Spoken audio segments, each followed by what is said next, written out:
কটা বাজে? 12টা বাজে। ওই যে রাত্রি 12টা বাজে। আর তুমি এখানে কি করছো? ঘুম নাই? ম্যাডামের সবে তো মাত্র 12টা বাজে, 1টা বাজতে দাও। ইদানিং কি হয়েছে, 12টা 1টা পার করে দেয় ঘুমাইতে ঘুমাইতে। আমি এখানে বসে আছি, ও খেলছে, তারপর ওর সাথেও আমরাও খেলছি। তো যাই হোক, ওর বাবা দেখো ঝিমাচ্ছে, কষ্ট হয় অনেকটা। অফিস করে আসে, শরীর টায়ার্ড থাকে, তাড়াতাড়ি ঘুমাইতে পারলে শরীরটা আরাম পায়। তো দেখো, আমার তো ঘুম ক্ষতি হয়, সাথে সাথে ওর বাবারও হয়, কষ্ট হয়ে যায় অনেকটা। যাই হোক, সব মা বাবাই করে থাকে সন্তানের জন্য এরকম কষ্ট। তবে মা বাবা যখন সন্তানের মুখে একটা হাসি দেখতে পায় না, তখন এক নিমিষে কিন্তু সেই কষ্টটা দূর হয়ে যায়। সেটাই হচ্ছে বড় আনন্দ। তো যাই হোক, পরের দিন ছিল রবিবার।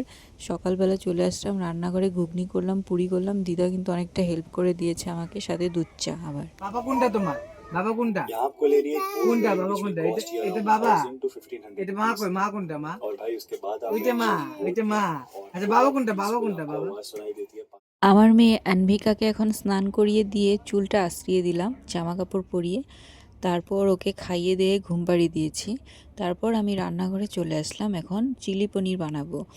তো চিলি পনিরের জন্য এখানে আমি সব কিছু কেটে রেডি করে নিয়েছি, একদম সিম্পল করে করব, একদম ঘরোয়াভাবে। তো আমি দেখো বসে আছি, বসে রান্না করে স্টার্ট করে দিয়েছি। রান্না দেখো অলমোস্ট প্রায় হয়ে গেছে। এখন হলো পনিরগুলো দিয়ে আমি নাড়াচাড়া করে একটু জল দিয়ে নামিয়ে নেব। তো চিলি পনির খেতে কে কে ভালোবাসো? আমার তো বেশ ভালো লাগে খেতে। আর দিদা করেছে হলো হাঁসের ডিম আর লাউ শাক। এ দেখো আমার চিলি পনির রেডি। তো কেমন হয়েছে দেখতে অবশ্যই জানিও। তো ভিডিওটা এখানেই শেষ।